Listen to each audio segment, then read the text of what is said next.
please stand with us. We'll be led in prayer by Alderman Gallagher. Please remain standing after that for the Pledge of Allegiance, led by Alderman Payne.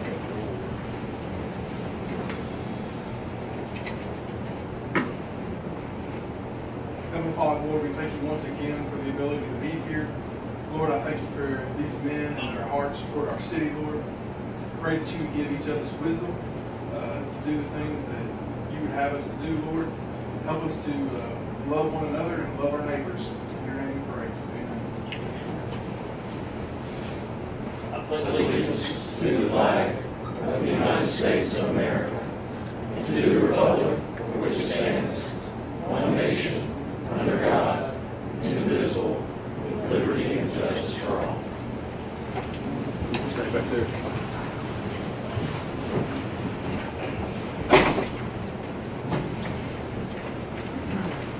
First on the agenda this evening is the approval of minutes for the June 16, 2020 meeting. Mr. Mayor, I move we approve the minutes of the regular meeting of June 16th, 2020 with any additions, deletions, or corrections. Second. We have a motion by Alderman Payne, second by Alderman Coots. Is there any discussion? Hearing none, roll call. Alderman Brooks. Yes. Alderman Kelly. Yes. Alderman Yes. Payne. Yes. Yes. Alderman Yes. Yes. The motion carries. Next on the agenda is authorization to renew the property casualty and all the other professional liability forms of insurance for the city with travelers. Chris, would you come up, Chris? Chris has got the numbers on the renewal numbers on the cost. Basically, it's my recommendation to the board tonight, considering the relationship that we have with travelers and the small amount of change in the rate and all the other and the pending claims that we have with them. It's my recommendation that we renew the policy with travelers. What was that? Would you go over the numbers, Yeah, Chris? so on the complete policy, on its surface, it's $124,000 rate, I mean, in 1 year. However, when you take into the expiry rates, which are their exposure to vehicles and properties, it ends up being a $46,000. And our broker did shop One Beacon, Reliant, and a few others, but they're not competitive in this market for our policy. So obviously, there's a recommendation to remain with travel. And the new policy rate will bring us $1.745 million. Mr. Mayor, I'll make that motion. We have a motion by Alderman Payne, second by Alderman Gallagher. Is there any discussion? And just to reiterate what Chris said, every year they do check the market. So we're going to always be, our broker, that's part of his job with us, is to keep us up to date on what's out there, if there is a better price and a better value. But right now, Travelers is definitely the best option for us. Any other discussion? Hearing none, roll call. Alderman Brooks. Yes. Alderman Kelly. Yes. Yes. Yes. Yes. Yes. Yes. That motion carries. Next on the agenda is a sanitation route change. Bradley, would you come forward? And just to preface what Bradley will tell you, basically, our contractor Waste Connections feels like they can better serve our city in a more efficient manner by making a few adjustments to the routes. The negative to that is some people's days are going to change. Their pickup day is going to change, but they're going to do a really good job of communicating that up front. But the goal here is to make it, again, better and more efficient for our people. But Bradley's been handling that for us and is available for any questions about that. As far as notification mailer, we requested that they put a sticker on the cart. We've not got a final answer on whether they'll be able to do that or not, but they're definitely be heavily communicated by mail, to let all of our citizens know, that you're going to have to change your day. So basically nothing changes other than your day. Same service for everything, still the same. Is that correct, Bradley? How many folks will be affected by the change? It's a little over 8,000, so it's not quite half of our households.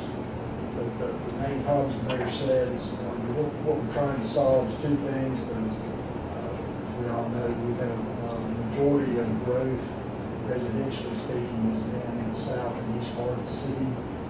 That has resulted in the current route days being very inequitable. Thursday and Friday are very heavy days. It's more difficult for them to get everything done on those days. Monday, Tuesday, Wednesday are a little more manageable.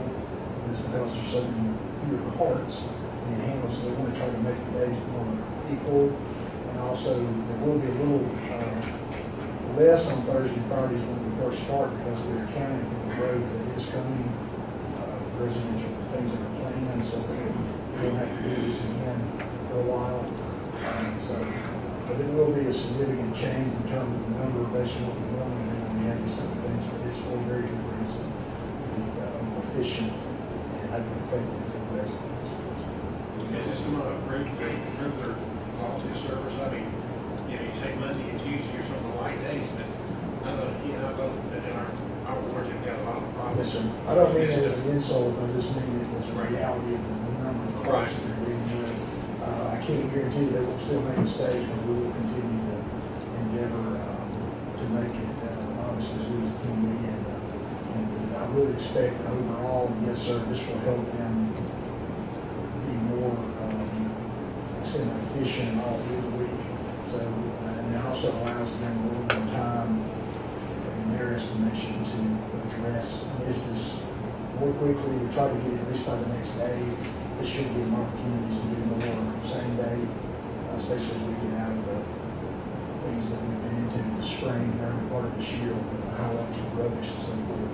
But we appreciate y'all's patience on the challenges. I'm sorry they haven't always done things that way, one or any of us have, I guess, but they actually are doing much better in the past. I'm not trying to be an apologist for them, I'm just saying they have done much better handling these kind of things, they work with us better to get this stuff addressed. This should make it even better, yes, sir.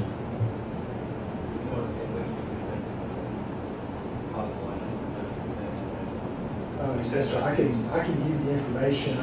What we're going to do is, as the mayor said, we'll have neighbors go out to the affected residents. We're also going to place an alphabetized list on the website and a map, so people will be able to see if they're affected or not. They can look their address up, and if they can't find it, then that means they're not affected. And assuming we got the list 100% perfect, which we believe is a good one, they've worked hard on that, but they will be able to find their address and see if they're affected, and also get it every day. We can get that information in you if we help you too. Yes, sir. If there's no discussion about that, I'm asking for a motion to approve the route change. May I add one Sure. other thing there, sorry. We would like to clarify the date. We're recommending and asking if we can start these new routes on August 3rd, beginning that week. If you feel that we don't need more time than that, if you want to add more time, we just need to know when we can start. We are recommending August 3rd, if that's approved. How quickly are we getting available? They're ready to start immediately. They've got something ready to go. They just need to know that they can send it out. So, You don't want to send it out too far in advance and people Right. forget about it. yeah, they're probably going to about halfway through. They will get them prior to, and we will be advertising in, like I said, on our website. And we're going to begin to make sure we're educating people. They call our office, we'll be able to tell them if their route has changed or not as well, that kind of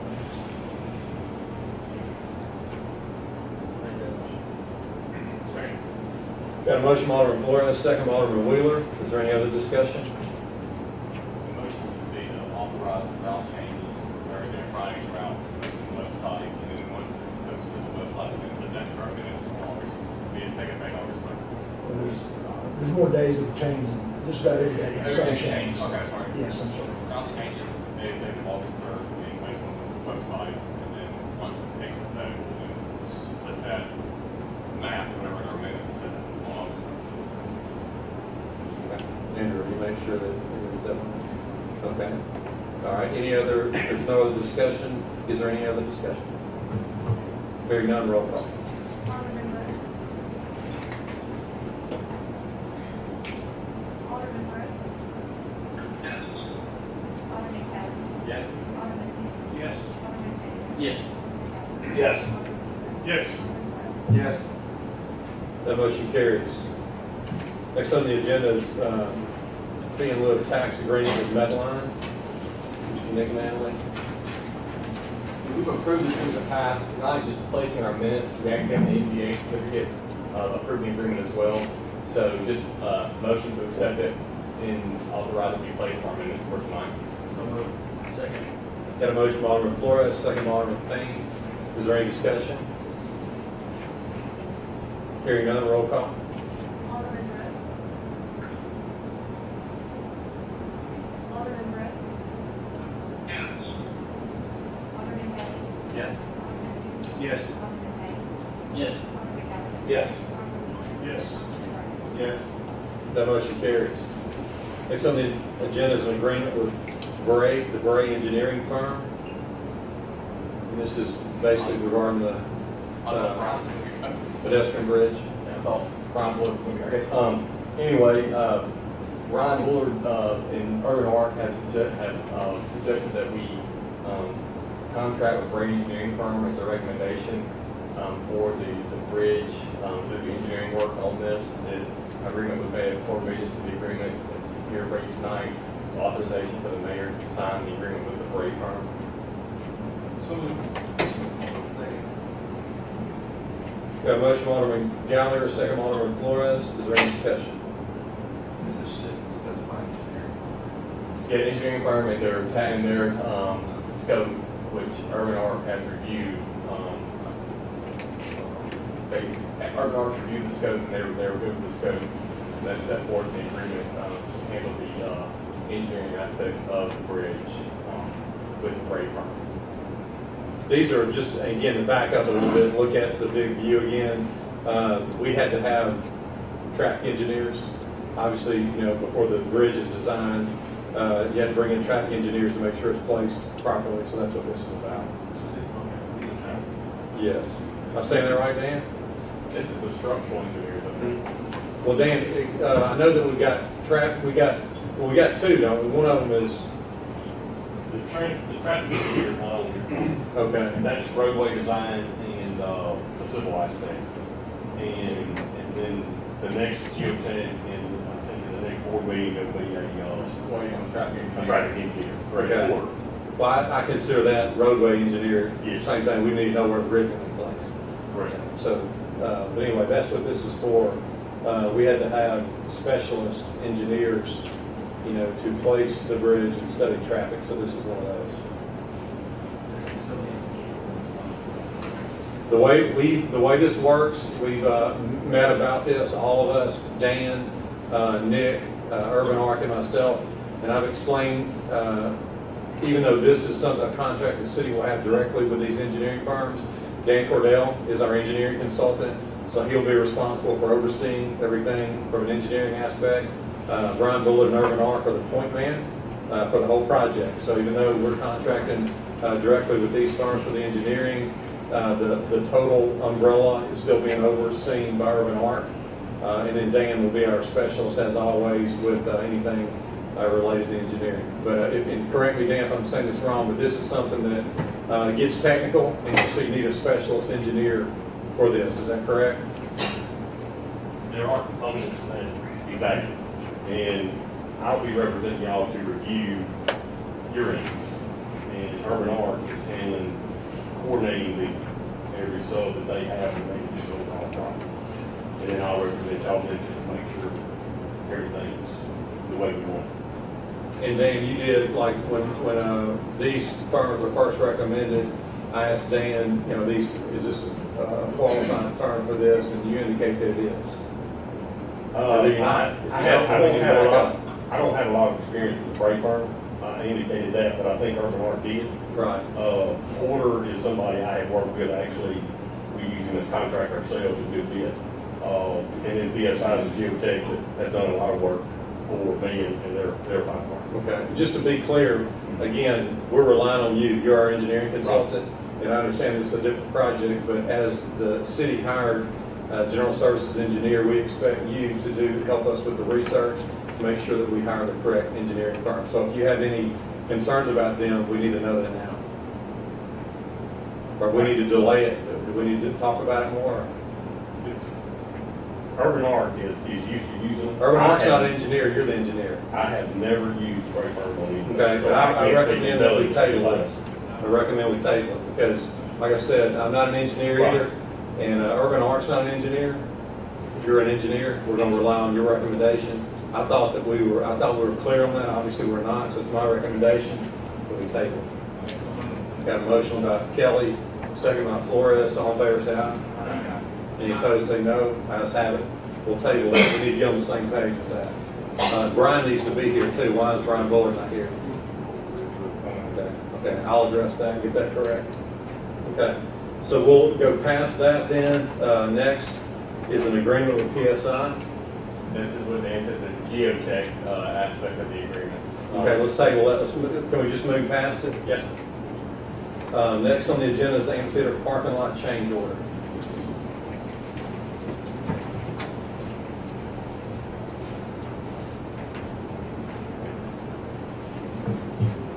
This, Mayor Board. This is two parts. One, all the work has been completed for the contract. You'll see some sod added here. That is basically a unit price adjustment, unit quantity adjustment based off the final measure of the job. And then the other component is a concrete logo seal proposed in the center of, I don't know if any of y'all been out there to see, but just kind of a roundabout in the middle of the entrance to the big theater. After it was completed, Whitney, myself, I think we've had discussions, or she's had discussions with the mayor about the look of putting something special there. And did you attach a copy of the logo?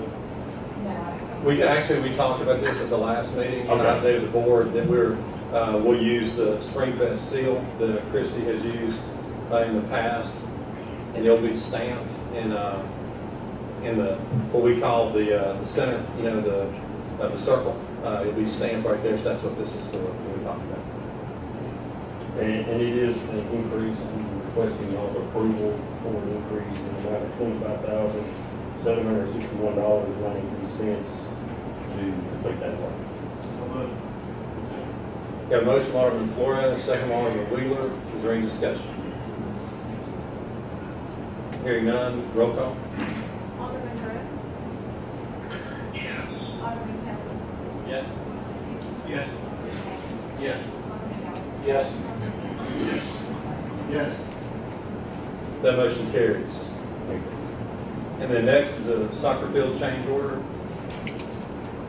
The soccer fields, y'all are currently bidding the concession building that is going in the southern portion of the future lake there, in coordination with Urban Arc on their building, which bids the 14th, I believe, of this month, 14th to 15th. They made some adjustments to their finished floor elevation. Requested that we increase the wall elevation of the retaining wall that they're going to tie into at the lake. We've made those adjustments on plan. These are resulting cost impacts. We're taking out the frontage sidewalk because they're going to tie their building into that. It's going to be incorporated with their building. And then we raised the retaining wall 2 feet to adapt to their finished floor elevation. We decided to keep that in this contract because the other portion of the retaining wall was already, the materials had been ordered, and so it was, makes sense to keep it in this one versus changing it there, or adding it to theirs. So I'm requesting y'all's approval for a total adjustment of $11,123.32. Got a motion, Alderman Flores, second Alderman Wheeler. Is there any discussion? Hearing none, roll call. Alderman Brooks. Alderman Kelly. Yes. Alderman Hicks. Yes. Alderman Kelly. Yes. Alderman Kelly. Yes. Yes. Alderman Flores. Yes. That motion carries. And then, I think that's it. Was there anything else, Dan? Oh, I'm sorry. I think that's On the next. Okay. All right, next on the agenda is authorization to advertise for our upcoming budget. It's just authorization to advertise for the budget, hearing and adoption, which will, right now, planning to be, second meeting in August for the hearing, will be August 18th, and then the budget adoption will be September 1st, which will be defined by that copy, of course, if we're capable of advertise the whole, basically the whole month of August, in accordance with state law, so authorization to get those advertised.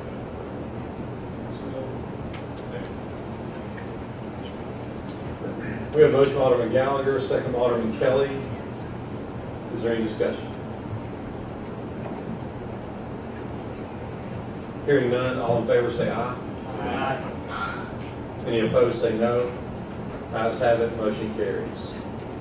And then, I guess we had our agenda, we should have had this before. I so- didn't even think about it. Yeah, so next on the agenda is bid acceptance for the State Line Road Bridge project. Dan, again, as our engineer, is overseeing this. I think we talked about this a couple board meetings ago. We finally had the bid on the bridge, on 193 on State Line Road. As y'all know, it's in a condition, I think Alderman Dukes called me about it earlier this week, or late last week. It's in a condition of need for repair. We received bids, and I have provided a bid tabulation and a request to accept an award to the lowest and best bidder, D-Net Construction Company, in the amount of $1,865,736.40. I request board approval and authorization for the mayor to sign all contracts and associated documents. This is a state-funded project, so there will be some information we have to get from them. Part of it's already been funded and distributed. This is actually about $100 and some thousand over the estimate. It is within the 10%. But it does appear, based off the number of bridges and that type of work, similar work is out in the field, that we don't have the time to wait and reevaluate, and it's a competitive price for today. We have a motion by Alderman Hoot, second by Alderman Flores. Is there any discussion? And again, this money, just to make sure everybody understands, was the emergency bridge and repair state money that we made an application for and received this state money. We appreciate the state of Mississippi for it. Any other discussion? Hearing none, roll call. Alderman Brooks. Yes. Alderman Kelly. Yes. Alderman Hughes. Yes. Alderman Taylor. Yes. Yes. Yes. Yes. That motion carries. Thank you. All right, next on the agenda is bid acceptance for the artificial turf infield project at Snowden Grove and Greenbrook. All of you received that information as a breakdown from the bid. And I'm going to get us started, Dan, if you'll stay with us and help answer questions. But basically what we did is had the project bid broken down, both Snowden and Greenbrook. And then we also bid it with and without doing the foul lines at all the fields. And then some of the other items that are included in there are necessary supplemental pieces that go with it. Obviously, pitcher's mounds. When you have artificial turf, you no longer have, a dirt mound that's built. You're going to have an artificial mound that can be adjusted based on the dimensions of the ages of the kids that are playing, and then maintenance equipment included. And that's just the special equipment that you have to maintain the artificial turf, with it being different than natural grass. So all of that in the tabulation, is that on the overhead? Do we have that? Do we put that? No, not that. What you emailed to the board, Dan? Chris, did that get on the? Do we have that, Chris? This is the one updated one. So, yeah, that's the only one that we have right there. Yeah, okay, that's not it. Basically, the board, y'all have it, it was the bid tabulation, broken down. So you, You'll get some for everybody too. what'd you say? Okay, but the way the numbers, we actually, y'all have that in your email. You emailed that yesterday? Yes. Yeah. So you have that, okay. So the total bid came back at $5,583,310.13.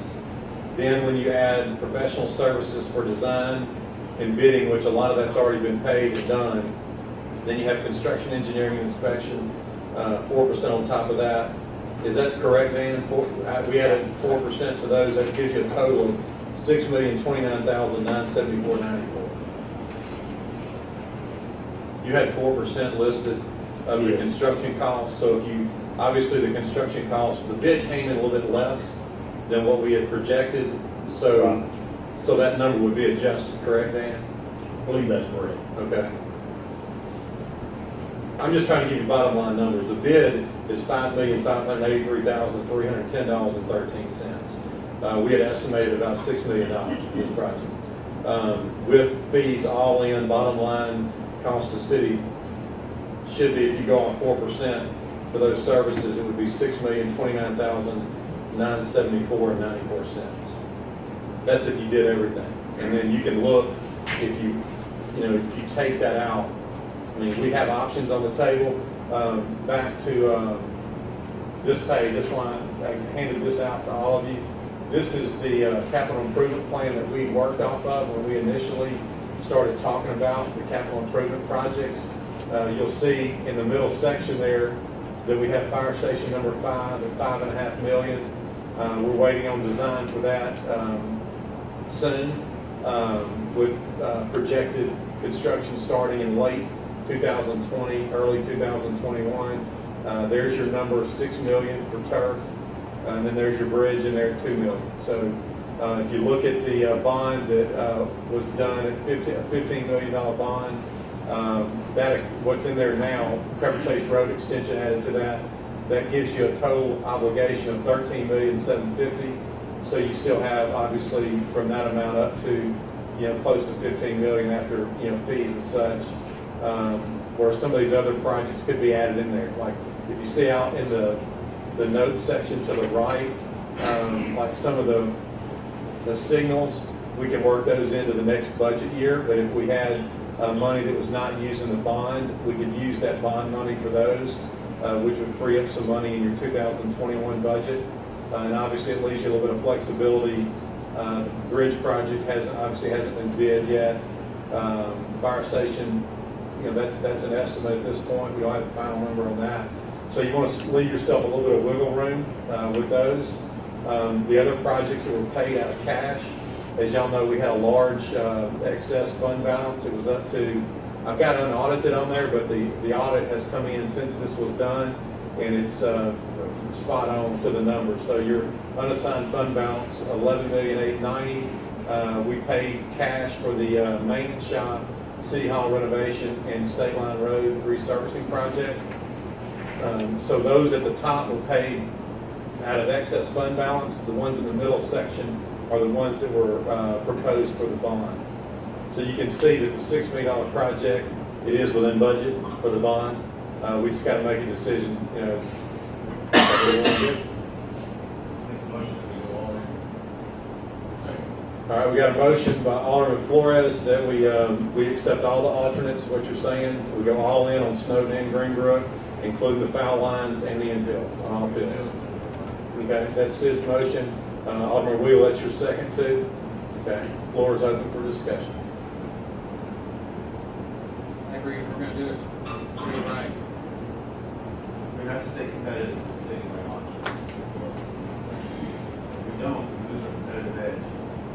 We're behind the 8 ball. We have to pay attention. We've got the money allocated to bond, we're ready for the bond, let's support. Any other discussion?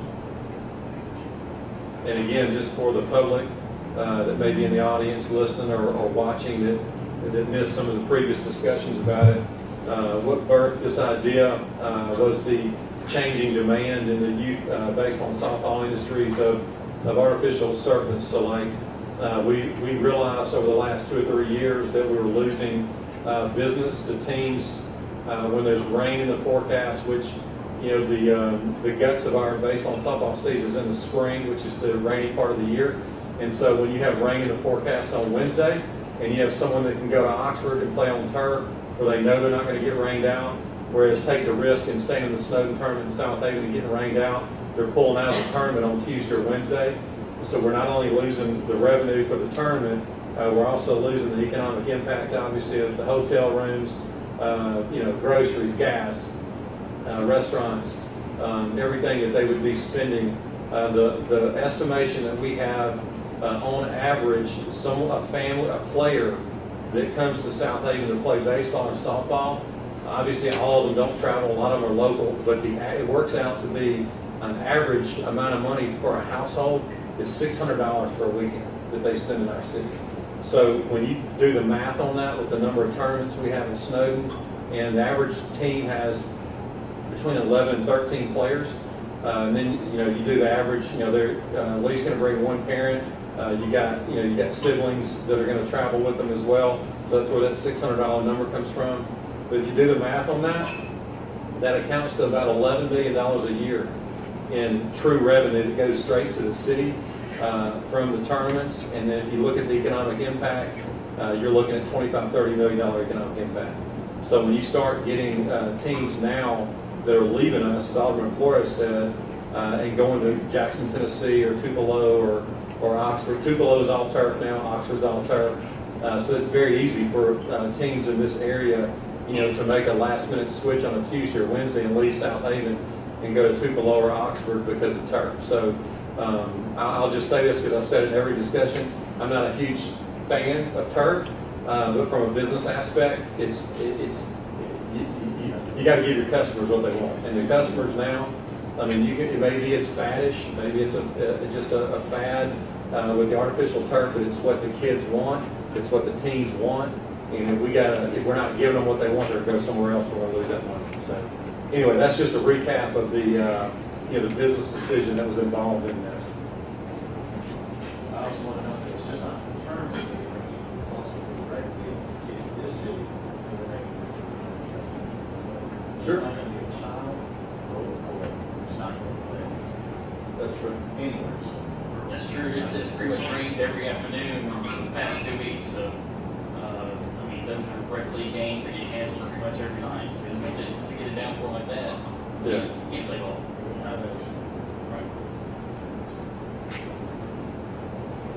Okay, any other discussion? Hearing none, roll call. Alderman Brooks. Yeah. Alderman Kelly. Yes. Alderman Yes. Yes. Yes. Yes. Yes. That motion carries. Will you notify and the time is an issue, as all of you know, for us to be able to get this done in the off-season. The goal is to have them lined up immediately when the last game is played this month at Snowden. They will start, and so it'll be under construction all throughout the winter. But it's very important that we made this decision tonight to get them activated, ready, lined up, and mobilized, ready to go. Because time is going to be an issue for them to have it ready for the next season. So Dan, you'll communicate that? Yes, sir, we'll send contract documents out to everyone. Okay, awesome, thank you. Thank you. Okay, next on the agenda is a resolution for budget amendment. Mr. Chris Wilson.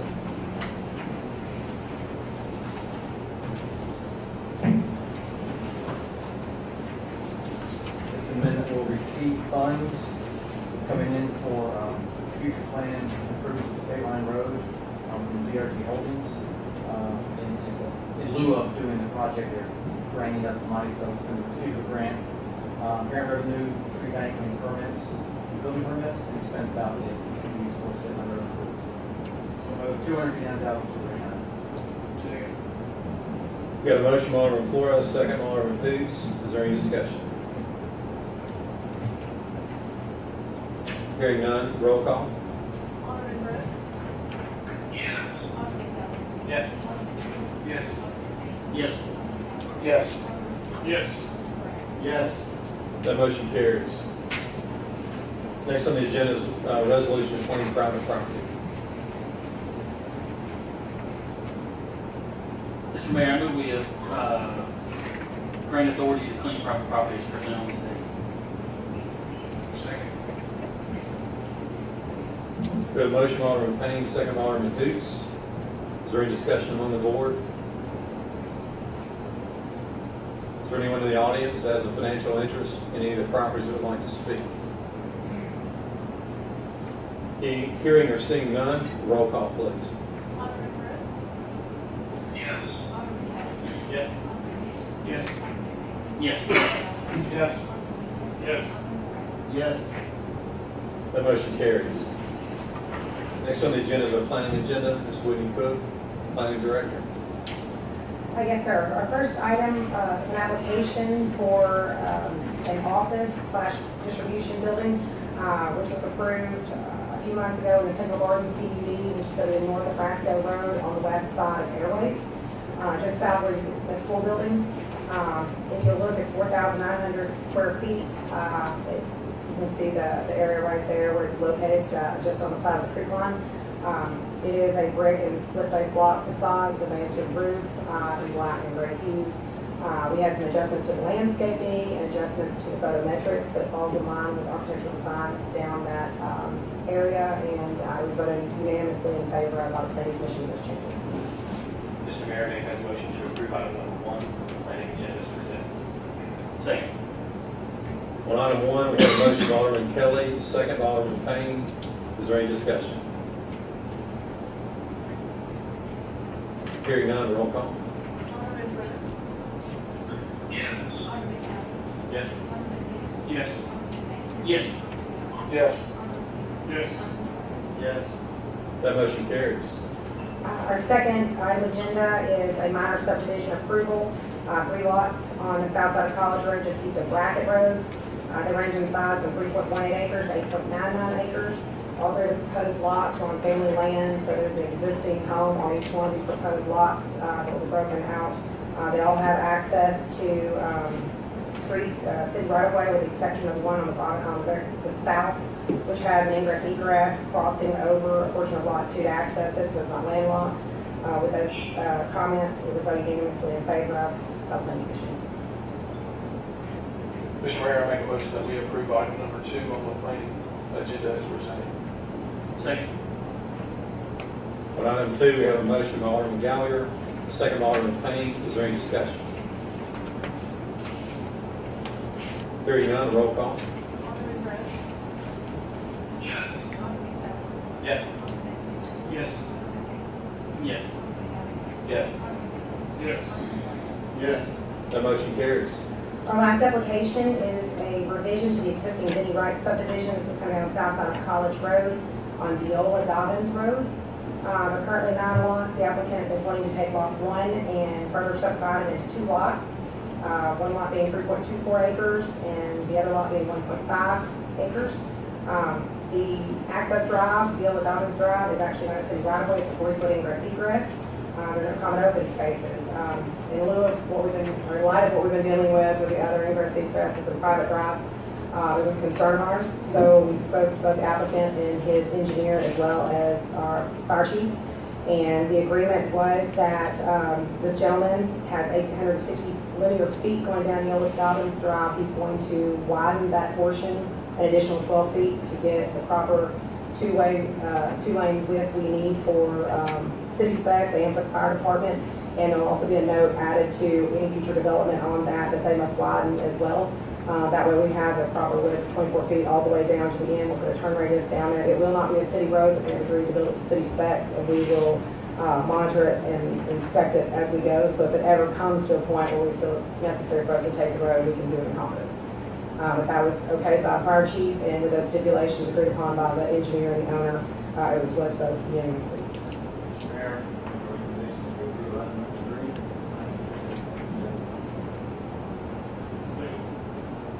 3. On item 3, we have a motion, Alderman Flores, second, Alderman Wheeler. Is there any discussion? Hearing none, roll call. Alderman Rhodes. Alderman Kelly. Yes. Yes. Yes. Yes. Yes. Yes. That motion carries. Next on the agenda is our mayor's report. Just a few things, update everyone. As y'all know, City of Southaven was the only city in DeSoto County to go forward with our fireworks show. Took a lot of criticism for that, but I'm here to say we made the right decision. It was a great event. It's one of the best events we've had. Makes no sense in the world. You're going to shoot fireworks in the sky in a 212-acre park that you can separate people all over the park. Why would you not have it? You know, I don't understand that. So anyway, I'm here to tell you we made the right decision. It was a great event. Wes Brown, our parks director, appreciation to you for doing it. Argo Entertainment did an incredible job. We used a different shoot site that was in the Field of Dreams parking lot. We realized it gave us a little better visibility for a lot of the areas around. So anyway, it was a tremendous event. So I appreciate everybody that played a part in not saying no to people. You know, I don't know about y'all, but I'm so tired of hearing people, you know, just take the easy way out and say no because they're scared.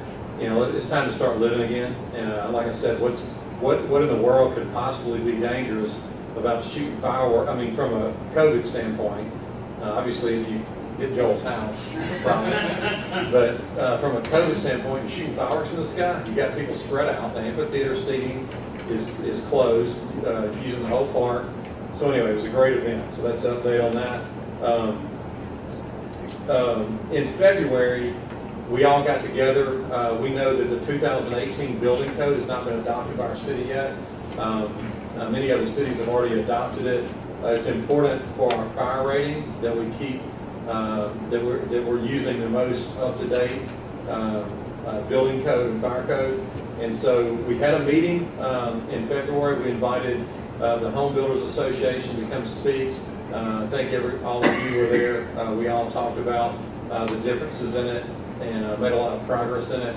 Then shortly thereafter, we were going to have a follow-up meeting. A few of the builders had indicated that they were going to come back and make a few recommendations, namely with wind and seismic, as far as bracing and things like that.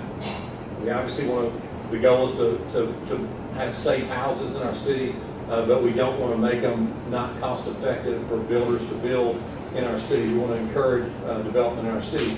So they were going to come back and make a few recommendations for us, and then that's when the virus began the next month in March, and so that delayed us having another meeting. So we've already scheduled, was it August 20th, Chris? August 20th? Okay. So August 20th, we've scheduled our follow-up meeting to that, and Whitney's already reached out to the president of Home Builders to let the builders know so they can come back and make their recommendations.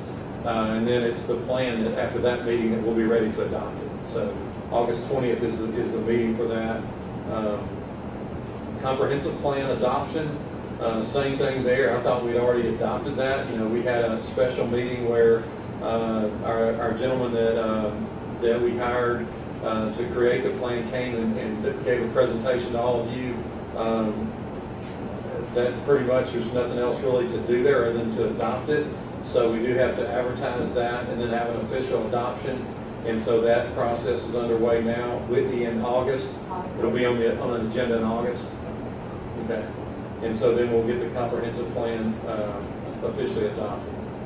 Two other things, not to pressure anybody. If there's any discussion about this or concern about it, we can back off of it. But just, it's pretty cut and dry. There was two revisions to ordinances that need to be updated. That's our truck route in our city, a few changes that need to be made to that. And then our planning director, Whitney Cook, has a recommendation for a big box retail ordinance. It's no secret that many retail businesses are going to go out of business over, with the recent economic sufferings due to the COVID. Ones that were already struggling, maybe due to online sales, that kind of thing, the COVID has put them over the edge. So I can tell you that we're going to have a few big boxes in Southaven, just like any city in America, that are probably not going to make it. And so the goal with this ordinance, and Whitney, you're the planning professional, so please correct me if I say something that's not accurate, but the goal of this is to not have empty boxes in our city. So it doesn't make any sense if you have a bunch of huge vacant buildings that you're steadily approving new ones to be built. And so that's the goal of this ordinance. I think it is very timely that we do this sooner than later. And so Whitney, would you please come forward and talk about big box first and then the truck route ordinance after that? Sure. Just as the mayor said, one of my things that I do is kind of look for the trends on our buildings. We check vacancy rates. We look for what's up and coming, and we know the plans for future development. It's no big shocker that everything's done online, so one of the trends going out is big boxes. COVID obviously helped that. We know of at least 2 that are automatically going out. 2 others we've talked to are hanging on by a thread, likely going to go out. And in the midst of all this, I have other boxes that are proposed to come in high-profile areas of our city on vacant property. So what this ordinance does is it requires all of them to come in under a conditional use permit. So we can look at each individual one, not as a site plan, not as a design review, but we can take it and look at it, is it in character with that neighborhood? Is there a need or is there a surplus in that area of available boxes that they should be able to use instead of putting a new one in place? You know, one of the things we don't want to do is create, and I hate the word blight, but you don't want to create a blighted look, especially on your highly visible areas like 55 and things like that, with vacant buildings, and you see them, there's been some large ones, and it just keeps rotating in new stores and new stores and new stores into it. So our goal is to control the size. I've looked, and a lot of them regulate them on less than 20,000 square feet, and then they have another regulation of 20,000 and 50,000. Then they have some that are 50,000 plus. And just to kind of give you an idea of where they're at, Walmart and Targets range anywhere from 180 to 250,000. Those are big boxes. Home Depot and Lowe's, Office Depot are usually around 60,000 to 140,000. Your Barnes and Noble, Border Books, things like that are around 25 to 45,000. And then your local pharmacies like Walgreens usually cap out around 15,000. So if we create the brackets, each different section of square footage, and take them in one by one and look at them in an overall comprehensive development situation. Is it needed in this area? Is there availability of existing ones in this area? And if we feel it's not, we have the controls under conditional use to say no, at this time, no. Right now, as long as it's retail, we have no control over the square footage. As long as it fits the size of the lot and follows our bulk regulations, there's no controls. And I just think now, I was looking at it before the COVID thing hit, but now more than ever, it's a necessary thing to look at so we don't just get overrun by unused and unneeded boxes. Is essentially what it is. I've got just a quick summary that I can email. Like I told the mayor, I didn't have an ordinance ready because I wanted to take it to him and then to the ordinance committee. But if you're okay with this and we send this out with the comments, then I can get it into an ordinance format, possibly for the next meeting.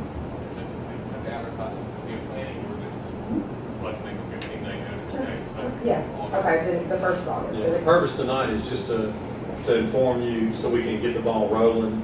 Like I said, not to force feed anything. I just want you to be aware that it is something that I agree with Whitney, and I appreciate you being proactive.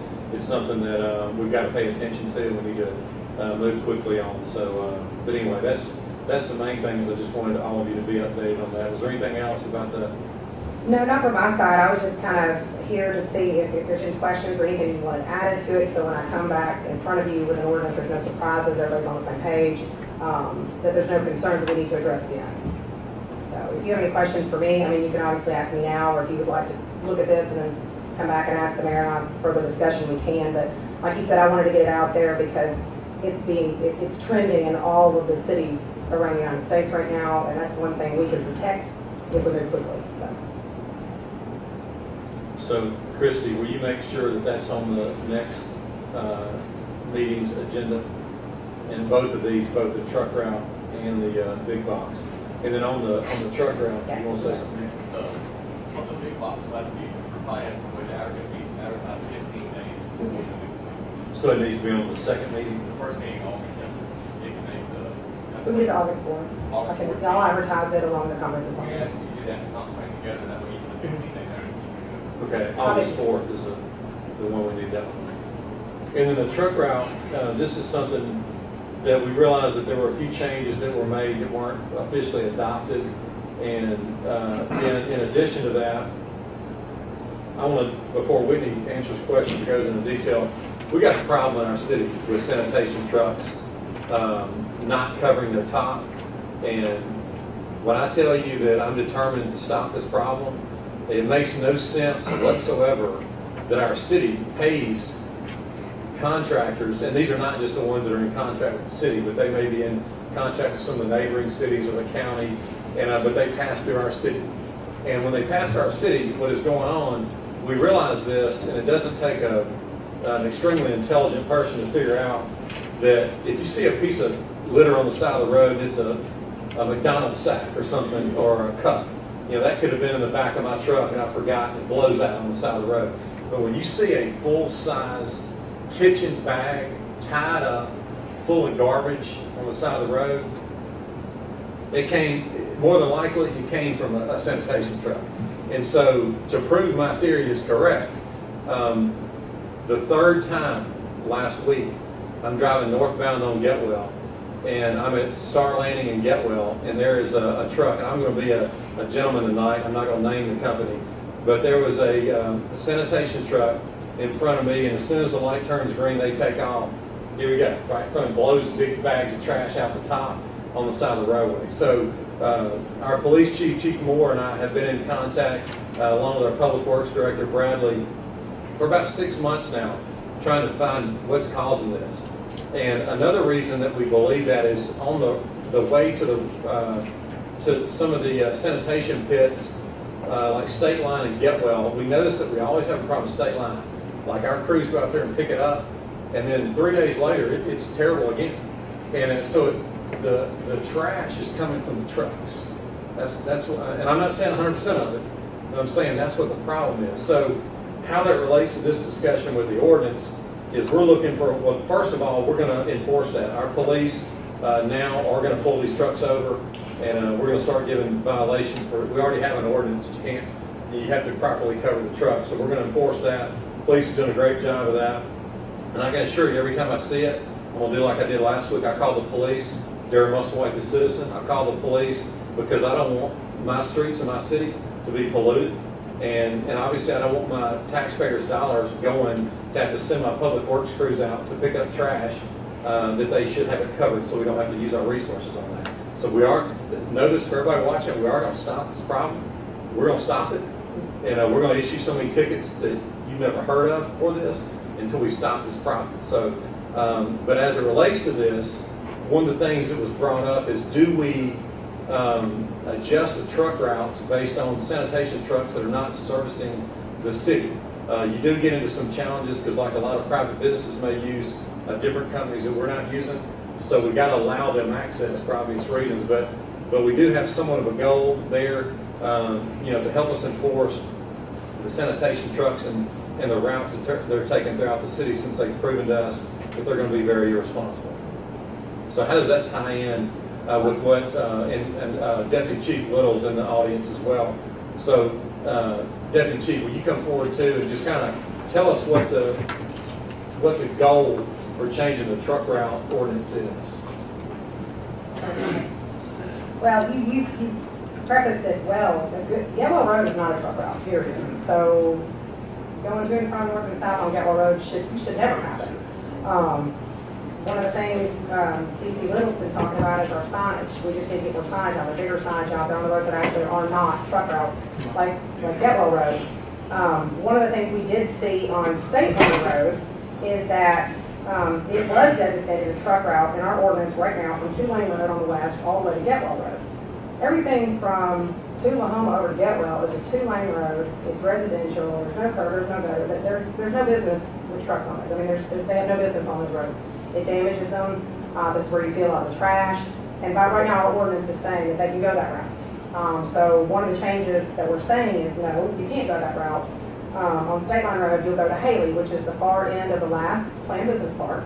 Although they can't turn on Haley, they're not going to want to turn on Haley. We didn't want to take it to Tullahoma because there was a light there. We didn't want to do the same thing to Tullahoma that we were doing to State Line Road. So we're forcing them back west to hit Airways, to hit 55, where we know there's traffic from the Memphis area, from our area, and everything else. So that was one of the main changes. One of the other changes we had is right now Church Road is designated from Highway 51 to Airways Boulevard. And then that would put an assumption that Airways Boulevard would have been a truck route also. We also don't want to put trucks in a truck route type situation in front of the Tanger Mall. and new growth over there in the metro district. We don't want that 18-wheeler traffic. So this also changes Church Road, that it will stop at I-55, so the trucks can either go north and south on 51, or then go north and south on 55. But they have no business crossing after that into Airways or Elmore or anything else, unless they have a bill of lading, which anybody can deliver with a bill of lading. And the last thing we had changed, Airways was nowhere on there. Airways was not a truck route designation at all right now. And obviously from Highway 302 up to our state line, we've always encouraged them to hit Airways and go north to Memphis or hit 55. So we need to add Airways Boulevard in there from the Tennessee state line of 302. Those are the main three changes. And like I said, the majority of that is one, to preserve our metro district and not have just solid, I mean, the traffic's going to be busy enough there. We don't need to encourage 18-wheeler traffic there. And the other thing is to preserve our roads, especially roads that were not built for that 18-wheeler traffic. And right now, our ordinance is encouraging it. So we needed to get that off the books and over here to a more protective measure. You said everything I was gonna say. Well, that's why I just want to make sure, does that meet the goals of the police department as well? It does, and there were some, there's some other areas that this doesn't really cover, but they're gonna have a bill of lading, so they go into Marathon Way, they'll, to deliver that one warehouse there. They're gonna be covered by the ordinance, but we're not, pushing them any further south on Airway. That way they know they go straight to their location, and they can go back the same way. And that's the thing we talked about this morning, was to be sure that we limit, if they come in one way to do a delivery or something, they go out the same way they came in instead of finding another route. Like for instance, Church Road. They come in off that interstate, they're trying to get to the Olive Branch warehouses and stuff like that. You're starting to see more and more traffic at Church Road, it goes straight all the way through in there. That's what we're trying to discourage, off those roads, where it's residential and other people like that. And so I think Major already did a study on it. We got an email, we got a map, and I think this fits everything we were looking at, trying to keep, all Elmore to Lahoma and all the other streets going to our residential. And does it still allow, the sanitation, obviously we gotta allow them to service businesses in the city, but we wanna push them towards truck routes and not. Yes, sir. Yeah. And like you said earlier, we kind of realized that not every business on say Getwell contracts with the same company we use in the city for our trash pickup. So as long as they have that, contract with another business and they go there, we don't want them to pick up there and then go through north of Goodman Road to go over to the dump over there. So we're trying to discourage that and get them back on the regular route, like maybe Goodman Road and Okay. So what we have will accomplish that goal? it appears it will. It's hard, it's hard to word it exactly how we like to see it play out, but we'll keep an eye on it and be sure.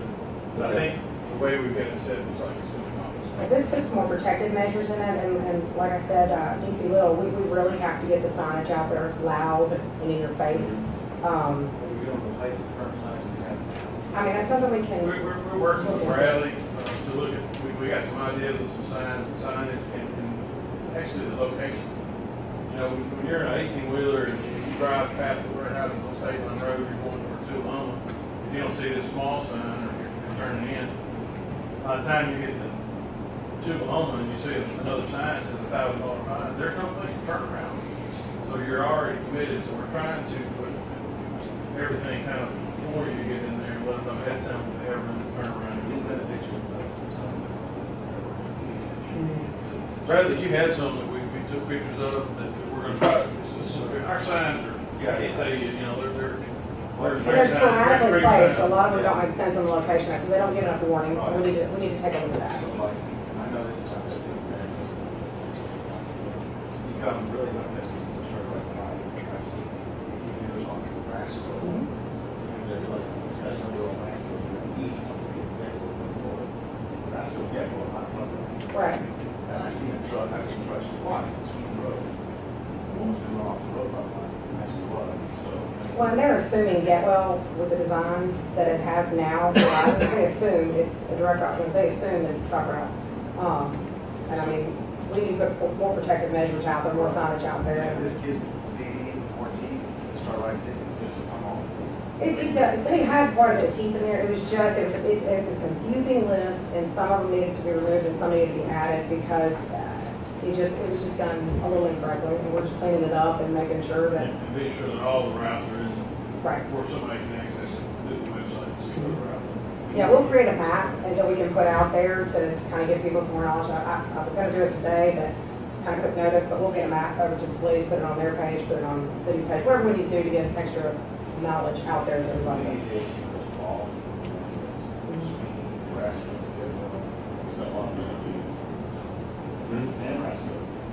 Yes, sir. Airways, you were talking about the airways a while ago. Is there any way we can help make airways that truck? I mean, because Well- you've got that new trucking company right there, and those guys come out of the driveway, turn right every time, come down the state line road, over to the interstate. They're not doing anything local, but they're tearing our road up every day. Well, you got Kruger there on Marathon Way and Airways. And you've They got a gotta lot be of able to airport trust industrial them. park there. I mean, but like I said, They gotta deliver all the way up. but I mean, I'm trying to think of a way we can cut out just the, Well, they have a bill of lading. That's. Bill of lading will let you go anywhere for like a one-time delivery, a residential delivery like that. The areas we're looking at are roads that are prepped to handle it, and that have large business parks where, I mean, we have built this and essentially encouraged 18-wheeler traffic to this specific location. We have got to provide them circular access to their sites. I think all of it is like rental. No, I agree, and our original thing, they were forthcoming with us originally, because we asked them, what are your plans, because we know we're the closest point of access to the interstate. They did say they would get off, they would be getting off on the Memphis exit, Shelby Drive, they'd be hitting it, and then we'd be coming out onto our access, so we knew that. I don't know that we had a whole lot of control on what, how you would control that. all I know is we're getting a lot of wear and tear on State Line Road. I agree, but I don't know that it's all Old Dominion. You have to think about State Line Business Park and Canatoni and Airport Industrial. You essentially have you probably have 20 million square feet of planned business park on our side, But not on the trucks. if we can cut down 25 or 30 trucks a day, How you get the question is, we discussed that. Well, and then your other problem is, say we take that portion of Airways out and say, north of State Line Road is not a truck route. So that would keep them, essentially by ordinance, would keep them out. Then how do we determine which ones are Old Dominion trucks and which ones are our trucks? can we And put up a no trucks, local traffic company or something like that? then how do you regulate that from a police Delivery trucks, standpoint? FedEx trucks, things like that our industrial places rely on. They have to get those deliveries there. We've looked at this seriously. How many? It's at least a third. Because, we share your concern. Mhm. Yeah, it's probably a truck route in Memphis too, so they're, all of our trucks that are coming on our side are still using that corridor to get to us, the same as they're using the corridor using the interstate.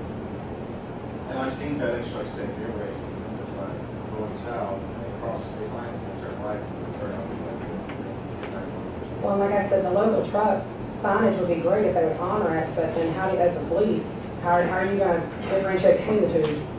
We'd essentially be pulling people over, predicting that they're local traffic or not local traffic, and then there'd be the burden of proof, and it'd be an overhaul of the police department. I don't know a good way to regulate that. It's usually a pretty quick trip, they'll turn right on there, they go to state line and hit the interstate.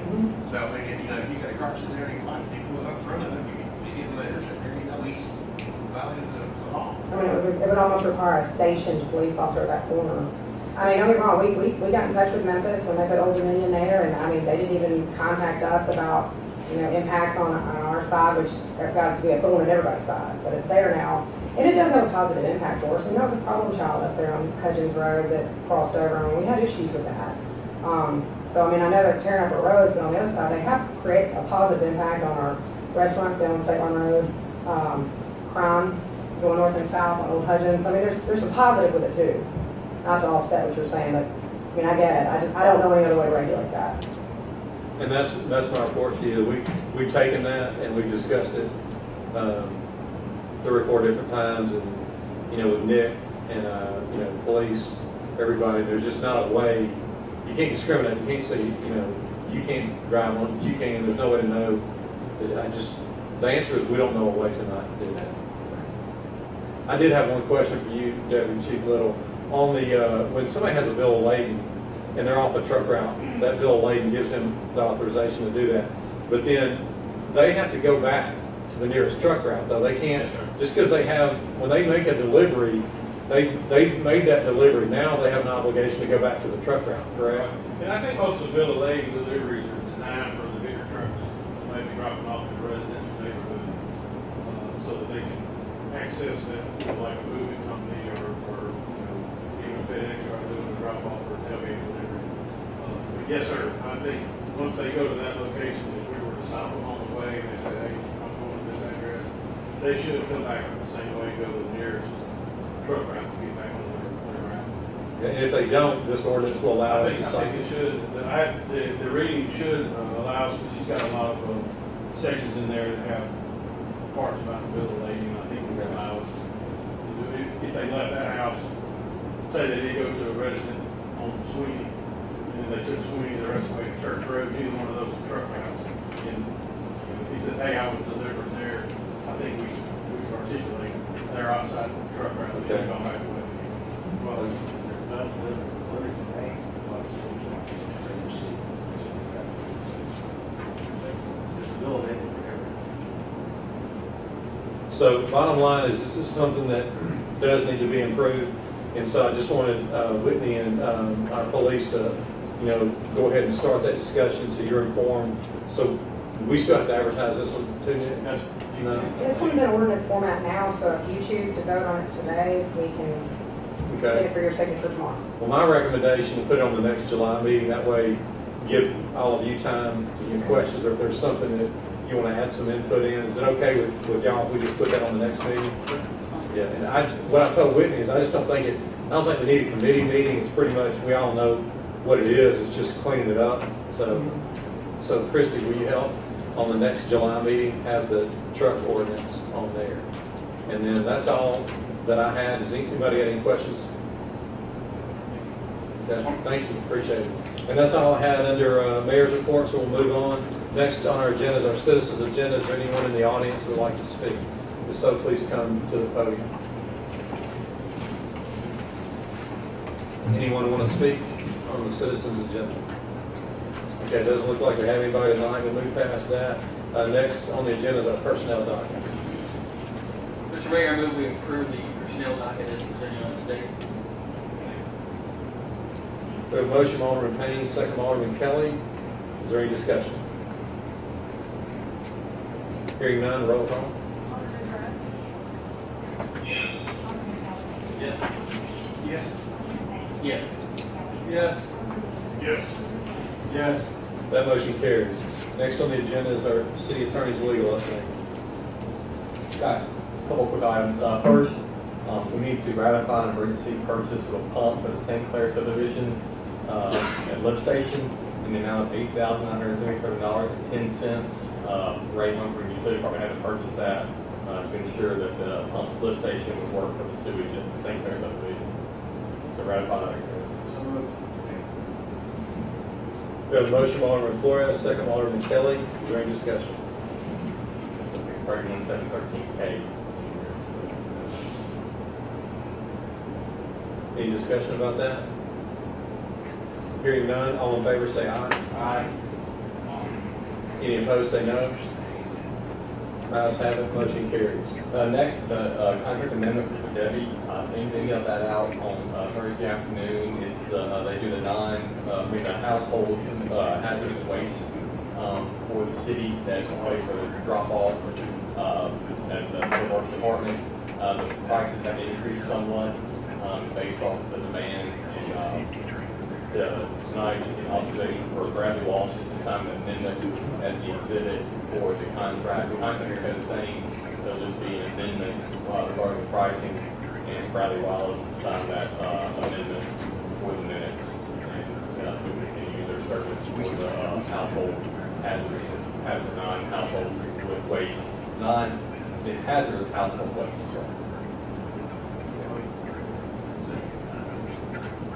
We have a motion from Alderman Flores, second from Alderman Wheeler. Is there any discussion? Hearing none, all in favor say aye. Aye. Any opposed say no. Ayes have it, motion carries. And finally, the Southaven Fire Department accepted a donation of a 21-foot 1989 Winnebago Warrior for the donation to the fire department for use or training or other purposes. Also, to accept that donation. We have a motion by Alderman Payne, second by Alderman Hoots. Is there any discussion? Hearing none, all in favor say aye. Aye.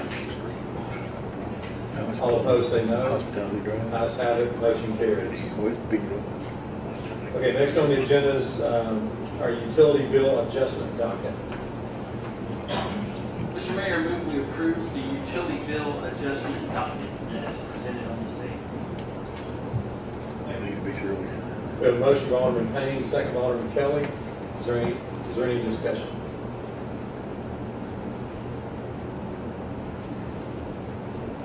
Hearing none, roll call. Alderman Brooks. Alderman Kelly. Yes. Alderman Hughes. Yes. Alderman Payne. Yes. Yes. Yes. Yes. That motion carries. Next on the agenda are 3 claims dockets. Is there a motion to approve docket 1?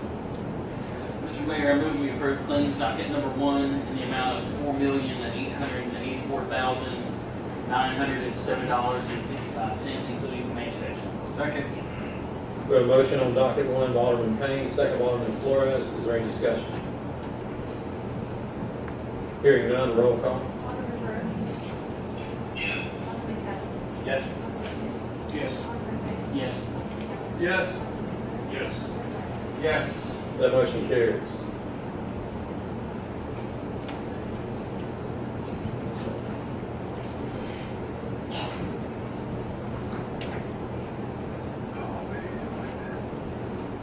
Is there a motion to approve docket 2? Mr. Mayor, I move we approve docket number 2 in the amount of $1,769. Second. On docket 2, we have a motion by Alderman Payne, second by Alderman Hoots. Is there any discussion?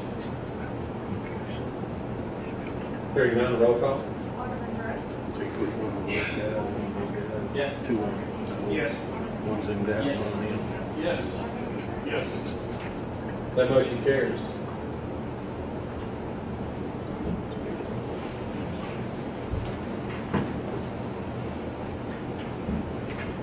Okay, is there a motion to approve docket 3? Mr. Mayor, I move we approve docket number 3 in the amount of $15,815.93. On docket 3, we have a motion by Alderman Payne, second by Alderman Kelly. Is there any discussion? Hearing none, roll call. Alderman Brooks. Alderman Kelly. Yes. Alderman Yes. Yes. Yes. Yeah, Yes. Ace Warehouse. That motion carries. Okay, next on the agenda is the purpose of determining the need for executive session tonight. Second. Got a motion by Alderman Gallagher, second by Alderman Payne. All in favor, say aye. Aye. All opposed, say no. Ayes have it, motion carries. The need this evening, or the needs, or claims and litigation involving the Southaven Police Department and Utilities Department, police personnel, and economic development. Is there a motion to declare executive session? Got a motion by Alderman Gallagher, second by Alderman Hoots. All in favor, say aye. Aye. Any opposed, say no. Ayes have it, motion carries. The mayor and board are now in executive session.